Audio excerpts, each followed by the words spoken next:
बढ़िया हो जाएगी। अब उसके अंदर हमारे क्या हुआ, बीच में ट्रेजेडी हो गई, मेरे भैया एक्सपायर हो गए। हम दोनों यहीं से तैयारी करते हैं। मैं पजल्ट हो गया, मैंने पापा को बोल दिया था पापा मैं तैयारी नहीं करूँगा, मेरे को नहीं करना है।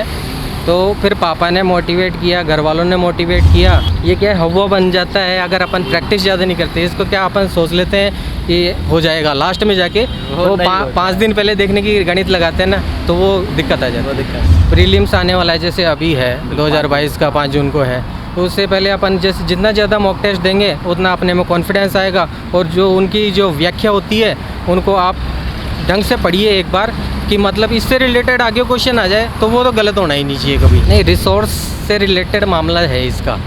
रिसोर्स क्या है, इंग्लिश मीडियम के अंदर मिल जाता है, बिल्कुल। हिंदी मीडियम के अंदर अवेलेबल होता तो है, लेकिन वो इतनी भरमार भरी पड़ी है कि पता नहीं चल पाता ये सही है, ये सही है, ये सही है। Hello everyone, welcome to astronaut. अभी हम यूपीएससी भवन के बाहर हैं। यहाँ अभी आपको जैसे कि पता होगा, आप जैसे हमारे वीडियो रेगुलर देख रहे होंगे, तो यूपीएससी के इंटरव्यू चल रहे हैं। तो सर अभी इंटरव्यू दे के आ रहे हैं, तो आज हम इनसे जानेंगे कि सर ने कैसे इंटरव्यू तक पहुँचे, कैसे क्वेश्चन इंटरव्यू में पूछे गए। और सर ने लगातार 2 बार मेंस लिखा है हिंदी मीडियम से, तो सो और भी जो प्रीलिम्स की स्ट्रेटजी है और भी तमाम प्रकार की बातें हैं, तो इस वीडियो में कवर करेंगे। अगर आप चैनल पर नए हैं तो चैनल को सब्सक्राइब कर लीजिए, वीडियो को लाइक कीजिए और शेयर कीजिए।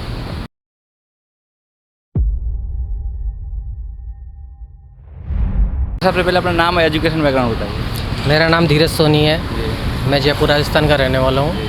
मैंने अपनी पढ़ाई राजस्थान यूनिवर्सिटी से की है, ग्रेजुएशन हुआ आर्ट्स से, और ये मेरा सेकंड अटैम्प्ट है।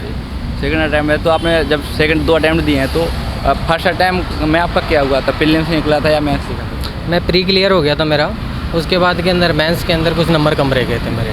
तो अभी आप जैसे इंटरव्यू दे के आ रहे हैं अभी, तो कैसा इंटरव्यू रहा? किस टाइप के क्वेश्चन पूछे गए आपसे? क्वेश्चन तो डेप्थ से रिलेटेड थे, और मेरा होम स्टेट क्या है, राजस्थान है, तो उससे रिलेटेड भी कई क्वेश्चन पूछे गए। तो कुछ क्वेश्चन याद हो आपको थोड़ा सा?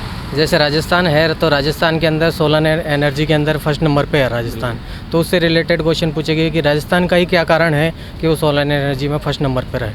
तो उसके मैंने कई कारण बताए कि 365 में से 325 दिन के लिए सूर्य तप रहता है हमेशा राजस्थान के ऊपर, बादल रहित रहता है, इस कारण सूर्य तप ज़्यादा मिलने के कारण फर्स्ट नंबर पर सोलर एनर्जी के अंदर है। सर आपका मीडियम? मेरा मीडियम हिंदी मीडियम था ओवरऑल। सर तो आपने मेंस मतलब हिंदी मीडियम में लिखा, इंग्लिश मीडियम में? हिंदी मीडियम लिखा। तो सर करंट अफेयर वगैरह और आपका ऑप्शनल से कुछ क्वेश्चन पूछे गए?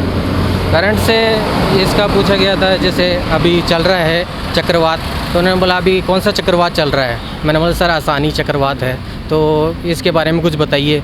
तो मैंने बोला सर ये आसानी चक्रवात है, ये अपने उड़ीसा और पश्चिम बंगाल के तट से टकराने के लिए है, पश्चिम इसमें बंगाल की खाड़ी के अंदर आया हुआ है। इसके बाद में उन्होंने पूछा इसका नामकरण वगैरह, तो मैंने बोला सर इसका नामकरण है जो श्रीलंका ने किया है, और इसका शाब्दिक अर्थ होता है क्रोध।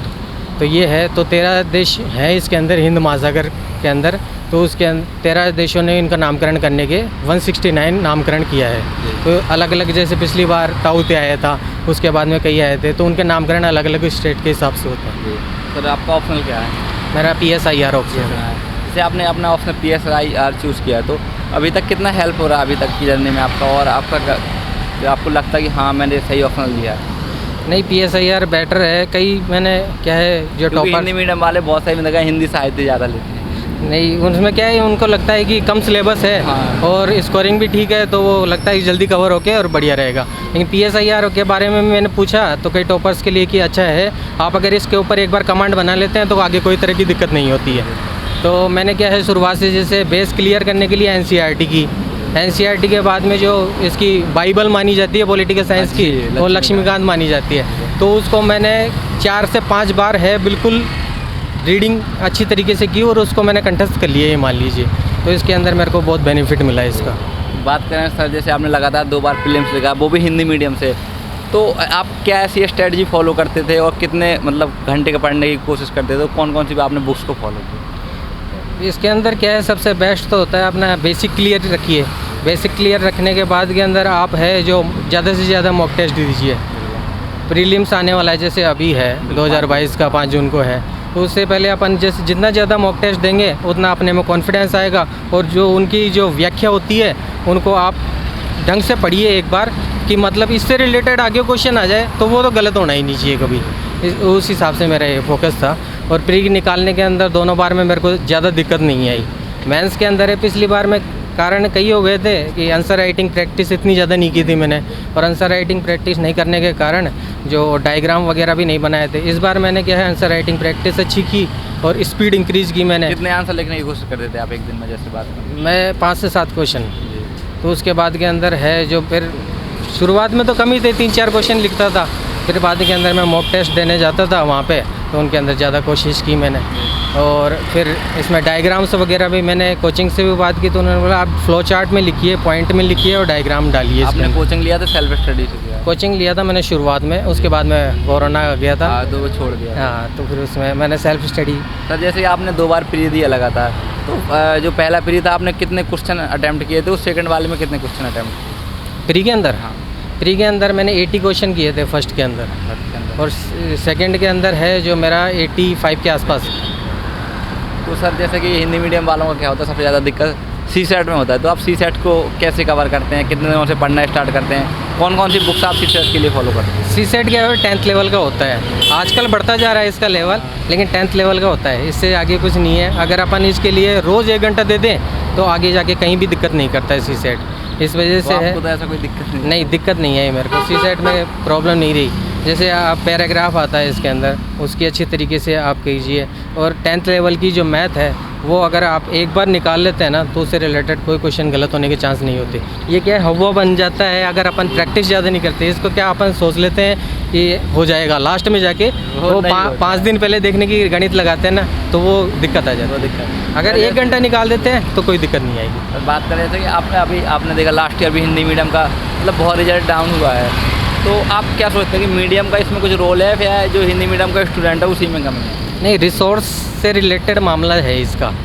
रिसोर्स क्या है इंग्लिश मीडियम के अंदर मिल जाता है, बिल्कुल। हिंदी मीडियम के अंदर अवेलेबल होता तो है, लेकिन वो इतनी भरमार भरी पड़ी है कि पता नहीं चल पाता ये सही है, ये सही है, ये सही है, तो वो दिक्कत हो जाती है।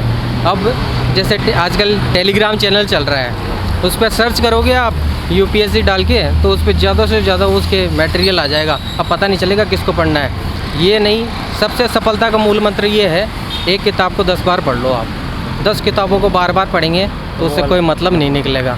सबका अलग अलग अपना अपना व्यू होता है, तो वो अपना अपना व्यू रखेंगे और अपना व्यू बन नहीं पाएगा। इससे अच्छा है एक किताब को 10 बार पढ़ के और अपना व्यू बना के आंसर राइटिंग करेंगे तो उससे बेनिफिट मिलेगा। आपने रिसोर्सेज को कैसे कलेक्ट किया? क्या आपने रिसोर्सेज को कैसे कलेक्ट किया? रिसोर्सेज को मैंने क्या है, जैसे टॉपर्स बताते हैं, मैं जो भी किताबें हैं उनको सारी को मैंने कलेक्ट किया पहले तो, और उनके नोट्स बनाने की कोशिश की। उनके नोट्स बनाने के बाद में जैसे शॉर्ट नोट्स बनाए। शॉर्ट नोट्स मैंने क्या है मेंस के टाइम पे लिखने के लिए बनाए थे। कितने हेल्पफुल रहेगा? बेटर रहते हैं वो शॉर्ट नोट्स, तो वही काम में आते हैं ज़्यादातर। आप कोई न्यूज़ पेपर वगैरह पढ़ते थे करंट अफेयर के या मंथली मैगजीन को? इकोनॉमिक्स टाइम्स आता है उसको पढ़ता था। और वैसे न्यूज़पेपर इससे बेटर तो मैं ये मानता हूँ, जो अपनी ये मैगजीन्स आती है ना 1 मंथ, हाँ वो बेटर रहती है। वो कंक्लूजन निकाल के दे देती है अपने को क्या करना है। वो और एक न्यूज़पेपर को अगर 2 घंटे लेके बैठ जाएंगे तो उसका कोई मतलब नहीं निकलेगा। 1 मंथ या 1 ईयरली जो आती है उसको आप अच्छी तरीके से कर लीजिए तो करंट अफेयर में कहीं दिक्कत नहीं आएगी। जैसे कि आपने फर्स्ट अटैम्प्ट दिया था तो कितने दिन प्रिपरेशन करके दे दिया? फर्स्ट अटैम्प्ट दिया था तो क्या है, जो प्री होता है ना उससे आप 2 महीने पहले है जो मेंस को छोड़ दीजिए और इसी के अंदर लग जाइए। नहीं फिर अपन मेंस करते रहेंगे और प्री निकलेगा नहीं तो फिर वो मेंस की तैयारी के अंदर रह जाते हैं। तो प्री आज सबसे बड़ी लड़ाई प्री है।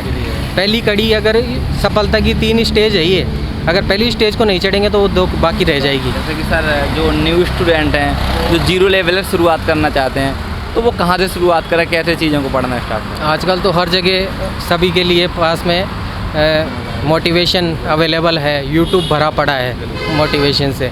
अगर 12th लेवल से वो बच्चे को लगता है 11-12 से कि मैं कर सकता हूँ, तो शुरुआती लेवल में उसको करंट पे फोकस करना चाहिए कि अपने आसपास में क्या चल रहा है, कैसे चल रहा है, क्या हो रहा है। तो करंट को तो फोकस ज़रूर करना चाहिए उसको।